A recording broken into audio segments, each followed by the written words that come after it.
Tyson unstable launch के बाद जैसे तैसे अटैक मोड में शिफ्ट होने के लिए पूरी तरह रेडी था, लेकिन जैसे ही वो अपना लेफ्ट स्पिन एक्टिवेट करता है वो अपना कंट्रोल खो देता है। और काई इसे देखकर थोड़ा चिढ़ जाता है क्योंकि इतने साल तक लेफ्ट स्पिन में ट्रेनिंग करने के बावजूद भी टाइसन एक लेफ्ट स्पिन को कंट्रोल नहीं पा सकता।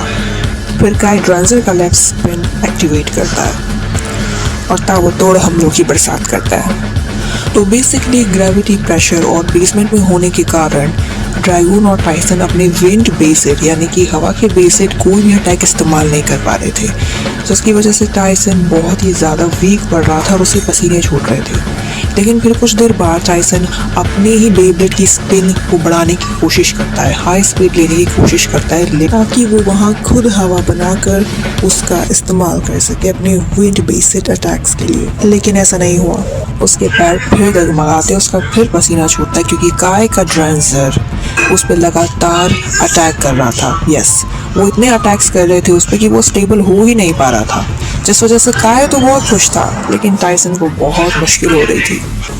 टाइसन अब पूरी तरह से शॉक है, कंफ्यूज है, उसे कुछ समझ नहीं आ रहा है, वो थका हुआ है। And finally Tyson aggressive mode में आने की कोशिश करता है। वो स्टेबल कुछ भी नहीं करवा रहा था तो वो इधर उधर भागता है। वो ड्रैगन को कहता है कि अब बस हमें भागना है और कैसे भी करके एग्रेसिव मोड में अपना स्पिन कलेक्ट करते हुए उस पर एक ताबड़तोड़ हमला करना, एक हाईली डैमेज अटैक करना है। काय टाइसन का एग्रेसिव मोड देखकर उसके पीछे दौड़ पड़ता है। काय ने अपना डिफेंस मोड एक्टिवेट अभी नहीं किया क्योंकि टाइसन के पास अभी इतना स्टेबल है ही नहीं कि वो एक भारी भरकम हाईली डैमेज अटैक कर सके। तो काय अपना अटैक मोड ही एक्टिवेट रखता है और हाई स्पिन के साथ टाइसन का पीछा करता है। इसी दौरान वो उसे डायरेक्ट हिट या फिर सडन हिट कर रहा था ताकि वो स्टेबल ना हो पाए। टाइसन को अच्छा खासा स्पेस मिल चुका था अटैक करने के लिए और वो तुरंत रिवर्स एंजल गियर एक्टिवेट कर देता है, जिससे उसे एक बहुत ही अच्छा बूस्ट और इंक्रीज रिकॉर्ड मिल जाता है। और जैसे ही उसे ये मिलता है वो ड्रैगन से कहता है storm bringer attack. Storm bringer वैसे ही पहले जैसा पावरफुल मूव था, लेकिन वो जैसे ही ड्रांजर को डायरेक्ट जाकर हिट करता है ड्रांजर को कोई खास फर्क नहीं पड़ता। वो तब भी स्टेबल था, वो स्मूथली घूम रहा था और वो अपने डिफेंस को अच्छे से मास्टर कर चुका था। जैसा कि हम सबको पता है काय और टाइसन एक दूसरे के लिए बहुत ही डोमिनेटेड अपोनेंट्स रहे हैं, लेकिन टाइसन का ये बिहेवियर देखकर काय को सच में चिड़न मची हुई थी। काय अच्छा खासा फ्रस्ट्रेट हो चुका था तो अब उसे ही कुछ करना पड़ेगा। काय अच्छा खासा फ्रस्ट्रेट हो चुका था तो अब उसे ही कुछ करना पड़ेगा। वो ड्रांजर का ब्लेजिंग एक स्टैम्पस्ट सीधा ठोकता है। काय के ड्रांजर का अटैक रिंग सबसे ज़्यादा टफ हो चुका था, लेकिन उसने इस बार उसे हिट रिलीज नहीं किया था। इस बार काय ने फिर से टाइसन को मौका दिया और इंगेज हिट रिलीज किया था, लेकिन फिर भी टाइसन उसका फ़ायदा नहीं उठा पाता। वो डाउन में चले जाता है एंड उसे अच्छा खासा डैमेज हो जाता है। ड्रैगन पूरी तरह से अनस्टेबल है।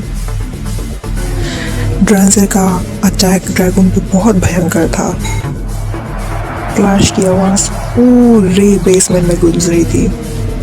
तभी टाइसन अपनी मुट्ठी कस लेता है और अग्रेसिव मोड में चिल्ला कर कहता है ड्रैगन हाइपर विक्टर टॉर्नेडो।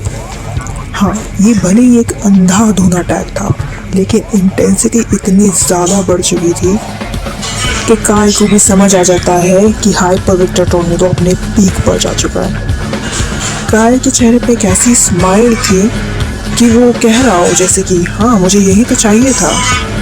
लेकिन उसी वक्त एक एक्सीडेंट होता है। वहाँ पर जितने भी लोहे के खंबे थे वो काय पे एक एक करके गिरने लगते हैं। कुछ ड्रांजर्स को हिट करते हैं और कुछ काय को हिट करते हैं और वो दोनों उसे बहुत ही अच्छे से संभालते हैं। अब वो जगह उनकी बैक बैटल करने के लायक तो नहीं बची थी, लेकिन ये दोनों कहाँ मानने वाले हैं। काय पूरी तरह से नेक्स्ट अटैक की तैयारी कर चुका था। वो बिना सोचे समझे, बिना किसी टेक्निक के, बिना किसी गियर को एक्टिवेट किए, बिना किसी मोड में शिफ्ट किए सीधा हाइपर विक्टर टॉर्नेडो को टारगेट करते हुए अटैक करने की कोशिश करता है। एंड बूम, उसका अटैक लग भी जाता है। लगातार 3 मिनट तक क्लैशेस होने के बाद एक बहुत ही शार्प सी रोशनी ट्रांसफर से निकलती है और सीधा काय के आंख के नीचे हिट करती है। टाइसन, ड्रैगून और काय तीनों शॉक। लेकिन कुछ तो था जो ये दोनों बेब्लेडर्स समझ चुके थे, इसीलिए वो तुरंत पीछे हटते हैं। काय और टाइसन तो पीछे हट जाते हैं, लेकिन जो ड्रैगून और ड्रैंजर है वो लगातार हिट कर रहे थे। दोनों ही अपने बीस का नाम चिल्लाते हैं जोर से, लेकिन वो उन्हें नहीं सुनते। काय और टाइसन दोनों शॉक हैं।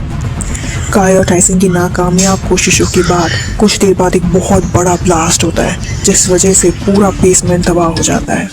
और आखिर में जैसे ही धूल हटती है, काय और टाइसन की बी प्लेट्स पूरी तरह से टूट चुके थे। टाइसन कहता है धीरे से, ड्रैगून।